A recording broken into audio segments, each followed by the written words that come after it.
பேருந்து நிலையங்களில் பாலூட்டும் தாய்மார்களுக்கு தனியறை அமைக்கப்படும் என்று தமிழக முதலமைச்சர் ஜெயலலிதா அறிவிப்பை வெளியிட்டிருந்தார்.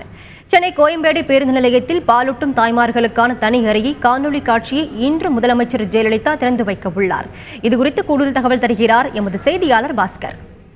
ஆகஸ்ட் 1ஆம் தேதி முதல் 7ஆம் தேதி வரை உலக தாய்ப்பால் வாரம் கொண்டாடப்படுகிறது. உலக தாய்ப்பால் வாரத்தை முன்னிட்டு தமிழக முதலமைச்சர் ஏற்கனவே ஒரு அறிவிப்பை வெளியிட்டிருந்தார். பாலூட்டும் தாய்மார்களுக்கு தனி அறை பேருந்து நிலையில் அமைக்கப்படும் என்றும் அந்த அறை தற்போது தயார் நிலையில் இருக்கிறது. சென்னை கோயம்பேட்டில் இருக்கக்கூடிய பேருந்து நிலையத்தில் பாலூட்டும் தாய்மார்களுக்கான தனி அறை தற்போது தயார் நிலையில் இருக்கிறது. தலைமைச் செயலகத்திலிருந்து காணொலி காட்சி மூலம் தமிழக முதலமைச்சர் ஜெயலலிதா இன்று பாலூட்டும் தாய்மார்களுக்கான தனி அறையை துவங்கி வைக்கிறார். சென்னை கோயம்பேட்டில் இருக்கக்கூடிய பாலூட்டும் தாய்மார்களுக்கான தனி அறை தற்போது தயார் நிலையில் இருக்கிறது. 7 தாய்மார்கள் ஒரே நேரத்தில் அமர்ந்து தங்களுடைய பிள்ளைகளுக்கு தனிமையில் பால் கொடுப்பதற்கான அனைத்து வசதிகளும் இந்த அறையில் மேற்கொள்ளப்பட்டிருக்கிறது.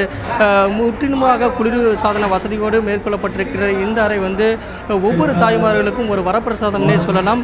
பயண நிமித்தமாகவோ பணி நிமித்தமாகவோ வெளியூர் செல்லக்கூடிய தாய்மார்கள் தங்களுடைய பிள்ளைகளுக்கு தனி அறையில் அமர்ந்து தங்களுடைய பிள்ளைகளுக்கு பால் ஊட்டுவதற்கான வசதி தான் இந்த தனி அறையில் அமைக்கப்பட்டிருக்கிறது.